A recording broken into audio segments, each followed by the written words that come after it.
ஒரு பள்ளியில் slow learner என்று சொல்லப்பட்ட ஒரு சிறுவன், ஆனால் உலகம் ஜீனியஸ் என்று அழைத்த மனிதன் அவர்தான் ஆல்பர்ட் ஐன்ஸ்டீன். பள்ளியில் அவர் அதிகம் பேசவில்லை.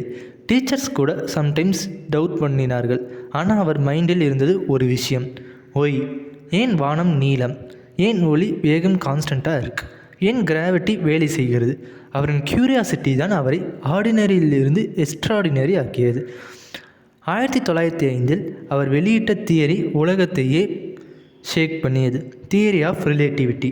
டைம் அண்ட் ஸ்பேஸ் அப்சல்யூட்டில் ரிலேட்டிவ்னு ப்ரூவ் பண்ணி காமிச்சார். இவரிடம் இருந்த கற்றுக்கொள்ளும் லெசன் என்னவென்றால், திங்க் டிஃப்ரெண்ட்.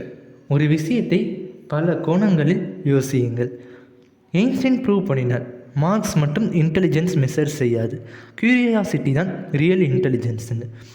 அவர் சொன்ன famous idea, imagination is more powerful then knowledge. Knowledge learn பண்ணலாம், ஆனால் இமேஜினேஷன் க்ரியேட் பண்ணணும். ஃபெயிலியர் இருந்தது, ஜாப் கிடைக்கவில்லை. பேட்டன்ட் ஆஃபீஸில் வேலை பார்த்தார், ஆனால் அவர் ட்ரீமை விட்டு கொடுக்கவில்லை. லைஃப்பில் நீங்கள் ஆவரேஜ் என்று ஃபீல் பண்ணினாலும் ரிமெம்பர் திஸ்: டிஃப்ரெண்ட் திங்கிங் தான் ஃப்யூச்சரை உருவாக்கும். Be curious, ask questions, challenge norms. ஒரு டிஃப்ரெண்ட் ஐடியா ஒரு என்டையர் வேர்ல்டையே மாற்றும். ஐன்ஸ்டீன் ஸ்டோரி சொல்லும் message: be different, be fearless, be curious. So Albert Einstein உங்களுக்கு பிடிக்குன்னா கமெண்ட் செக்ஷனில் ஏஇன்னு கமெண்ட் பண்ணிட்டு போங்க. அண்டு இவர் தான் E=mc² ஃபார்முலாவை கண்டுபிடிச்சவங்க.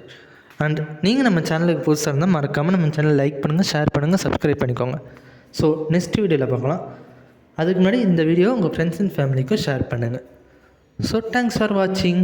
நெக்ஸ்ட் வீடியோவில் பார்க்குறேன். டாட்டா, பாய் பாய்.